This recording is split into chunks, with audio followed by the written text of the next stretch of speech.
The human eye and the colorful world. 8 marks questions. So explain how do you correct the eye defect, myopia or myopia with a suitable diagram. దీన్ని short site లేదా హస్వ దృష్టి అంటారు తెలుగులో. So మనం ఆ defect ఎలా వస్తుంది, తర్వాత దానికి కరెక్షన్ ఎలా చేయాలనేది మీరు ఖచ్చితంగా డయాగ్రామ్ వేయాలి. డయాగ్రామ్ వేసి దాని గురించి ఎక్స్ప్లెయిన్ చేస్తే కరెక్ట్గా మీకు 8 మార్క్స్ వస్తాయి. తర్వాత explain the correction of I defect hypermetropia, దీన్ని దీర్ఘ దృష్టి అంటారు. సో ఈ దృష్టిలోపం ఉన్నటువంటి వాళ్ళకి ఎలాంటి కటకాలు వాడతాము, తర్వాత దీనికి సంబంధించినటువంటి డయాగ్రాము, అసలు ఈ డిసీజ్ ఎందుకు వస్తుంది, reason for the disease. So reason రాయాలి. తర్వాత మనకు అక్కడ 3 డయాగ్రామ్స్ ఇచ్చారు. ఈ 3 డయాగ్రామ్స్ లో మనము నార్మల్ ఐ ఎలా ఉంటుంది, హైపర్మెట్రోపిక్ ఐ ఎలా ఉంటుంది, కరెక్షన్ ఎలా ఉంటుంది, ఈ 3 డయాగ్రామ్స్ వేయాలి. దానికి సంబంధించినటువంటి పాయింట్ రాస్తే యూ విల్ గెట్ 8 మార్క్స్. తర్వాత ఇంకేదైనా మనకు 8 మార్క్స్ నే 2-4 మార్క్స్ కింద కూడా అడిగేదానికి అవకాశం ఉంది. అది scattering of light, Tyndall effect. అవి జనరల్ గా 2 మార్క్స్.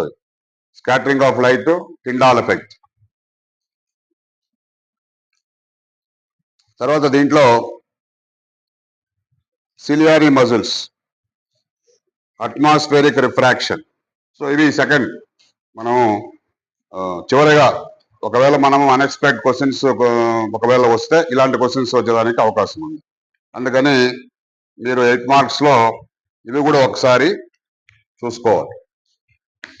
సో 8 మార్క్స్ అయిపోయినాయి. తర్వాత ఇప్పుడు మనం చాప్టర్ వైజ్ గా 2 మార్క్స్కి వస్తాం. ఈ 2 మార్క్స్ లో first chapter chemical reactions and equations. దీంట్లో 2 మార్క్స్ క్వశ్చన్స్ టోటల్ గా మనకి ఎన్ని అడుగుతారు? 2 marks. How many questions are given in the question paper?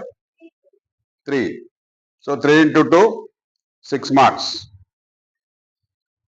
First question is predict and write why exhalation air is hotter than inhalation air in the respiration process. శ్వాసక్రియలో ఉచ్ఛ్వాస గాలి కంటే నిశ్వాస గాలి వేడిగా ఉంటుంది, ఎందుకో ఊహించి రాయండి. అది మన ప్రీ పబ్లిక్ లో కూడా మనకి ఇవ్వడం జరిగింది. తెలుసా వచ్చిందని? Second question, why do we apply paint on iron articles? Very very important question అది. Why do we apply paint on iron articles అంటే ఇనుప వస్తువులకు రంగు ఎందుకు వేస్తారు? Next question, why do we keep food in airtight containers? Very very important question ఇది కూడా. ఆహారాన్ని గాలి చొరబడిన ప్రాంతాల్లో ఎందుకు ఉంచుతారు?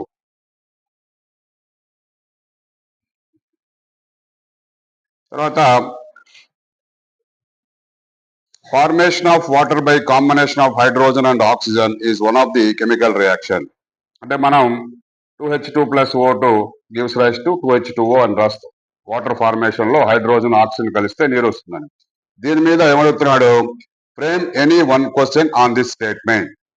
ఇప్పుడు నువ్వు ఒక క్వశ్చన్ అడగాలి. ఈ స్టేట్మెంట్ మీద క్వశ్చన్ అడగొచ్చు. సో క్వశ్చన్ అడిగేటప్పుడు బ్లైండ్ గా అడగకూడదు, దానికి రిలేటెడ్ గా ఉన్నటువంటి క్వశ్చన్ ని అడగాలి. కాబట్టి మీకు ఈజీగా మార్కులు సంపాదించుకునేదానికి అవకాశం. 2 మార్క్స్ క్వశ్చన్ రాస్తే మనకు ఈజీగా 2 మార్క్స్ వస్తాయి. తర్వాత why does the colour of copper sulphate solution change when an iron nail is dipped in it? ఒక కాపర్ సల్ఫేట్ ద్రావణములో ఇనుప మేకులను మనం ఉంచినప్పుడు ద్రావణం రంగు మారుతుంది. డిప్ చేస్తే, కాపర్ సల్ఫేట్ లో డిప్ చేస్తే ఆటోమేటిక్ గా ఏం రియాక్షన్ జరుగుతుంది? అక్కడ డిస్ప్లేస్మెంట్ రియాక్షన్ జరుగుతుంది. డిస్ప్లేస్మెంట్ రియాక్షన్ జరగడం వల్ల చేంజ్ ఆఫ్ ది కలర్ అనేటటువంటిది మనకు కనిపిస్తుంది. కాబట్టి మీరు ఇక్కడ టైప్స్ ఆఫ్ రియాక్షన్స్ అన్ని కూడా మీరు ఒకసారి మళ్ళీ రిమైండ్ చేసుకోవాలి. Chemical combination, chemical decomposition, displacement, double displacement, ఇవన్నీ కూడా మీకు ఫింగర్ టిప్స్ మీద ఉండాలి. Types of chemical reactions. తర్వాత why is respiration considered an exothermic reaction? So you must know the difference between endothermic and exothermic. What exothermic means? Exothermic reaction అంటే ఏంది? It's very one word answer. Exothermic అంటే heat liberate అవుతుంది. ఆ reaction లో heat liberate అయితే exothermic, heat absorb అయితే దాన్ని endothermic అంటారు. Endothermic, exothermic. One more answer. Next, what happens when iron nail is exposed to moisture and water? ఒక iron nail కావచ్చు లేదా ఐరన్ ఆర్టికల్ కావచ్చు, దాన్ని మనం గాలిలో అట బయటపడేస్తే ఏమవుతుంది? అది that will be reacted with moisture. Moisture means తేమ, గాలిలో ఉన్నటువంటి తేమ. అది ఎప్పుడు ఉంటుంది? మాయిశ్చర్ ఎక్కువగా ఉంటుంది. ఏ సీజన్ లో ఎక్కువ ఉంటుంది? Winter. Very good. Winter season. Winter season లో ఐరన్ ఎక్కువగా రియాక్ట్ అవుతుంది. కారణం ఏంటంటే మాయిశ్చర్ ఎక్కువ ఉంటుంది. Next, air. మాయిశ్చర్ ఎక్కువ ఉంటే ఎయిర్ ఎలా ఉంటుంది? వెట్టగా ఉంటుంది ఎయిర్. తేమ గాలి అంటాం దాన్ని, తేమ గాలి. ఇప్పుడు మనకు బాగా అదే మే నెలలోకి వస్తే మాయిశ్చర్ ఉండదు, ఎయిర్ లో ఆ తేమ కూడా మనకు కనిపించింది. అందుకని సమ్మర్ లో మనం బయట ఐరన్ ఆర్టికల్స్ పడేసినా కూడా పెద్దగా మీకు రస్ట్ కనిపించదు. But when you throw the iron articles at the time of winter season, definitely the rate of reaction will increase. The articles are immediately going on to rust. Rust is formed. See that window. What may be happen? So there is a lot of rust is there. కాబట్టి అందుకనే మనం అక్కడ వాటి మీద ఏం చేస్తున్నాము? Paint వేస్తాం. One question about corrosion. క్షయం గురించి ఏదైనా ఒక ప్రశ్న తయారు చేయండి. కాబట్టి ఇక్కడ ఏం చెప్తున్నారు? ఒక ప్రశ్న మీరు ఇచ్చినటువంటి స్టేట్మెంట్ ని బేస్ చేసుకొని ఒక క్వశ్చన్ మీరు దానికి రిలేటెడ్ గా ఉన్నటువంటి క్వశ్చన్ అడగాలి. If you ask any question you will get the mark. But if you ask any question with reason, with related to that concept, you will get good marks. అర్థమైందా? Concept కి అడిగినటువంటి concept ని base చేసుకునే question ఉండాలి. Next one, oil and fat containing food items are flushed with nitrogen. Oil and fat containing food items అంటే నూనెలు కానీ క్రొవ్వులు కానీ ఉన్నటువంటి ఫుడ్ ఐటమ్స్ ని ఏం చేస్తారు? ఫ్లష్ విత్ నైట్రోజన్ అన్నాడు. వై? నూనెలు మరియు క్రొవ్వులు కలిగిన ఆహార పదార్థములకు నైట్రోజన్ కలుపుతారు. ఎందుకు కలుపుతారు? ఎందుకనేది మీకు తెలుసు. ఏం జరుగుతుంది అక్కడ? rancidity. So అక్కడ to prevent rancidity. So rancidity means spoilage of food కదా, spoilage of food. Next, why hydrogen peroxide is kept in colored bottle? This is also very important. Hydrogen peroxide kept in color bottle. Hydrogen peroxide రంగు సీసాలో ఉంచుతారు. ఎందుకు? Last one, why should a magnesium ribbon be cleaned before burning air? మనము chemical reactions లో number of times చెప్పినాం. ఒక magnesium తీగే కాదు, ఏదైనా మనము ఒక దాన్ని ఏమంటారు ఇక్కడ? Metal. So first one is metal and also an element. ఏది? మెగ్నీషియం. సో మెగ్నీషియం రిబ్బన్ అంటాం దాన్ని, పల్సెట్ రేట్ కాబట్టి రిబ్బన్ అంటాం. ఆ మెగ్నీషియం రిబ్బన్ మనం మామూలుగా తీసి చూస్తే ఎలా ఉంటుంది? పైన నల్లగా కనిపిస్తుంది. Actually that is not the actual colour. అక్కడ లైట్ గా ఏమవుతుంది? అక్కడ ఆక్సిడేషన్ జరిగి ఒక లేయర్ ఫామ్ అయి ఉంటుంది.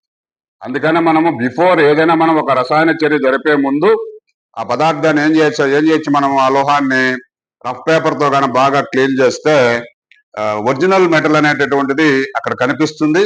వెంటనే అది ఏమవుతుంది? ఆక్సిజన్ లో మండుతుంది, బాగా మండుతుంది. అందుకని మనకు ఇక్కడ ఏం లేదు, వెరీ సింపుల్. ఇవన్నీ కూడా magnesium, why should a magnesium ribbon be cleaned before burning in air. ఇది ఫస్ట్ చాప్టర్ లో ఉన్నటువంటి 2 మార్క్స్ క్వశ్చన్స్. ఇంకా దీంట్లో అనదర్ క్వశ్చన్ వచ్చేదానికి ఛాన్సే లేదు. Next, reflection of light. దీంట్లో మనకు 4 మార్క్స్ అండ్ 2 మార్క్స్ రెండు ఉన్నాయి. 4 మార్క్స్ చెప్పాము. రిఫ్లెక్షన్ ఆఫ్ లైట్ లో 2 marks. The magnification produced by a plane mirror is +1. Why does this mean? Very important. The magnification produced by a plane mirror is +1. Why does this means? ఒక సమతల దర్పణము కలగజేయు ఆవర్ధనం +1. ఇక్కడ ఆవర్ధనం +1 అని రాస్తే దాని యొక్క అర్థమైంది. Next, one half of a convex lens is covered with a black paper. Very very important ఇవి కూడా. ఒక కాన్వెక్స్ మిర్రర్ అంటే మిర్రర్ కాదు, కాన్వెక్స్ లెన్స్ అంటే కుంభాకార కటకం. దీన్ని ఏం చేశారు, ఒక హాఫ్ ఏం చేశారు, బ్లాక్ పేపర్ తో మూసారు. Will this lens produce a complete image of the object. ఇప్పుడు ఈ కటకము పూర్తి ప్రతిబింబాన్ని ఏర్పరుస్తుందా? Verify your answer experimentally, explain your observations. ఒక కుంభాకార కటకము యొక్క సగ భాగము నలుపు కాగితంతో కప్పబడినది. ఇప్పుడు ఈ కటకము పూర్తి ప్రతిబింబాన్ని ఏర్పరుస్తుందా? ఫస్ట్ క్వశ్చన్, ఇమేజ్ ఫార్మేషన్ లో ఫుల్ ఇమేజ్ వస్తుందా లేదా? ఈ సమాధానమును ప్రయోగపూర్వకముగా ధృవీకరించండి. మీ పరిశీలనను వివరించము. 2 మార్క్స్ క్వశ్చనే కాబట్టి ఎక్కువ ఆన్సర్ రాయొద్దు. దానికి ఇంపార్టెంట్ పాయింట్స్ ని మనం చూసుకొని ఒక 4 పాయింట్స్, మినిమం ఒక 4 పాయింట్స్ రాసేదానికి ప్రయత్నం చేయండి. Third question, A ray of light travelling in air enters obliquely into air. Does the light ray bend towards the normal or away the normal? Very very important ఇది. దీనికి ఒక కాంతి కిరణము గాలి నుండి నీటిలోకి వాలుగా ప్రయాణిస్తుంది. ఈ కాంతి కిరణం లంబానికి దగ్గరగా వంగుతుందా, దూరంగా వంగుతుందా, ఎందుకు? అంటే ఇక్కడ మనం ఏంటి, లైట్ రే రేరర్ లో నుంచి డెన్సర్ లోకి వస్తుంది. రేరర్ లో నుంచి డెన్సర్ లోకి వస్తే ఆ నార్మల్ మనం గీస్తాం. అక్కడ ఇంటర్ఫేస్ దగ్గర నార్మల్ గీసిన తర్వాత ఎలా బెండ్ అవుతుంది అది?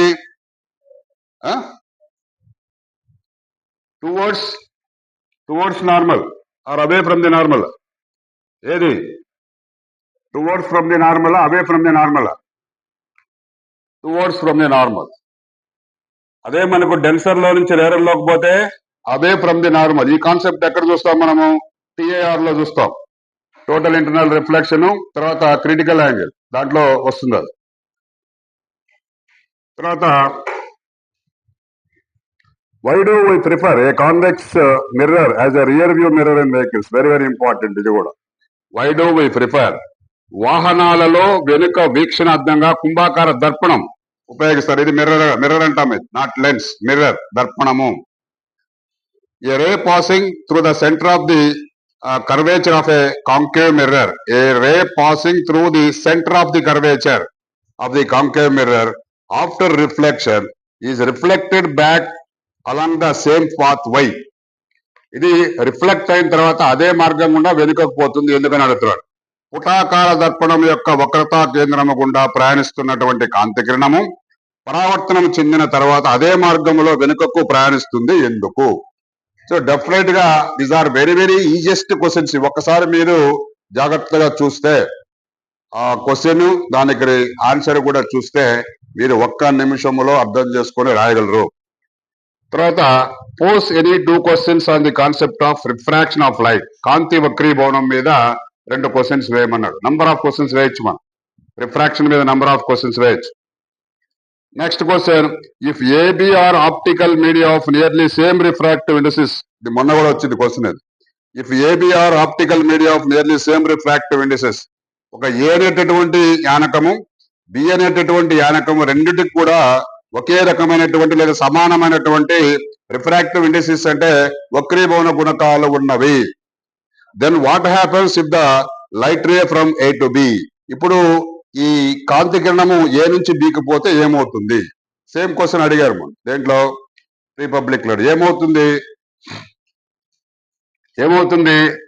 సో రేరర్ లో నుంచి డెన్సర్ లోకి పోతే నార్మల్ కి దగ్గరగా ఉంటుంది, డెన్సర్ లోంచి రేరర్ లోకి పోతే దూరంగా ఉంది. ఇక్కడ ఏమవుతుంది అసలు? Is there any bend? No. Both are ఏమైంది ఇక్కడ? Both mediums are equal refractive indexes. కాబట్టి మనకి ఇక్కడ రేరర్ లేదు, డెన్సర్ లేదు. రేరర్ డెన్సర్ ఉన్నప్పుడు there is a possibility to form or to explain the concept of refraction. So there is no rarer and there is no denser. As per the refractive indices, we cannot find the refraction.